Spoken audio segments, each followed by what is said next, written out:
Hello বন্ধুরা, তো আরেকটা নিউ ভিডিও চলে এসেছি। দেখো, আমি আমার মেয়ে রেডি হয়ে বেরিয়ে পড়েছি, কারণ পাড়াতে শীতলা পুজো, তাই আমি ডালা নিয়ে চলে যাচ্ছি। মেয়ের হাতে ডাবটা দিয়ে দিয়েছি। গিয়ে দেখছি যে শীতলা মা চলে এসেছে, মাকে সবাই মিলে বরণ করছে।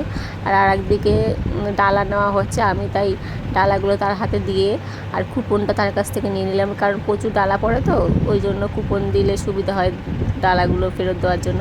তো দেখো, এখানে মাকে বরণ করছে। আর ভিডিওটা কিন্তু তোমাদেরকে অবশ্যই শেয়ার করতে হবে, লাইক করতে হবে আর কমেন্ট করতে হবে। সেটা কিন্তু তোমরা কেউ করছো না।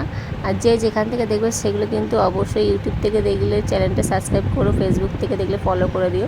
তোমরা কিন্তু সেটা করছো না, হয়তো ভিডিও তোমাদের ভালো লাগছে না। তো যাই হোক, দেখো এখানে মাকে ঢোকানো হচ্ছে মন্দিরের ভেতরে। আর আমার মেয়ে কি সুন্দর একা একা ঢোল বাজাচ্ছিল। তো দেখো, এখানে সব প্রসাদগুলো ঢোকানো হচ্ছে মন্দিরে।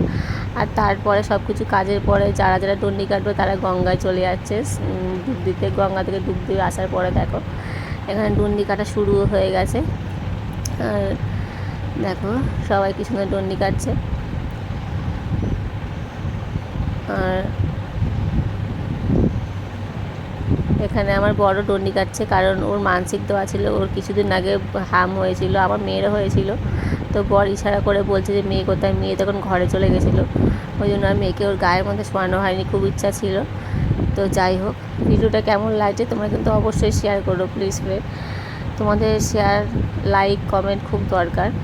তো যাই হোক, দেখো এখানে ডন্ডি কাটা হচ্ছে।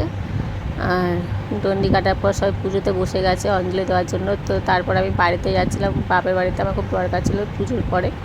তো ভিডিওটা কেমন লাগলো অবশ্যই কমেন্ট করো। আর চলো, টাটা সবাইকে, সবাই ভালো থেকো। ভিডিওটা এখানে শেষ করলাম।